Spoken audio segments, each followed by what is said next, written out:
এখন রূপসী সবার জামা পরাচ্ছে। রূপসী প্রতিদিন আমরা সন্ধ্যের সময় সব জামা পরায়। আর বিছনাও করে দিয়েছে রূপসী। কিন্তু আজকে খুব হাওয়া ছেড়েছে রে রূপসী, কি করে থাকবে এরা সব? হ্যাঁ, কিভাবে থাকবে এরা? তুমি দেখো। এই এই মুনি, মুনি জামা পর, জামা পর। দাও তো রূপসী দিদি জামা বেঁধে দিচ্ছে, পরো পরো পরো। আর মাকে পেয়েছে গো, সব কটা এক জায়গায়। সত্যি আজকে প্রচণ্ড হাওয়া ছেড়েছে, ওরা থাকবে কি করে? এই লালু, এই সব আজকে ভিতরে বিছনা করে দিবি? তোদের উঠোনে তাও একটা বিছনা করে দে তোদের ভিতরে, যদি আবার উঠে রাত্রে চায়। বাইরে তো থাকবে।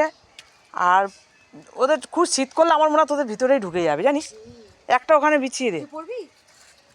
দেখো রূপসী সব জামা পরিয়ে দিয়েছে সন্ধ্যের সময়। খুব হাওয়া ছেড়েছে। আমি বললাম দে সব জামা পরে, এই বিস্কুট খা। সব জামা পরে বলে রেডি। ওই যে আরেকজন গেছে। আয় জামা পর, ঠান্ডা পড়েছে তো। কি হাওয়া ছেড়েছে। চুনি মুনি খুব ভালো, দেখো কি সুন্দর জামা পরে নিয়েছে। ওর দিদাও জামা পরে নিয়েছে দেখো।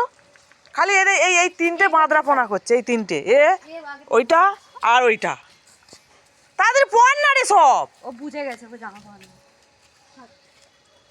তাও কিছু বিছনা, ওই দেখো ওই দেখো ওরা আবার বিছনা লন্ড ভন্ড করতে গেছে। ওই দেখো অবস্থা দেখো। না পাতা যাবে না। চলে যাই আমি।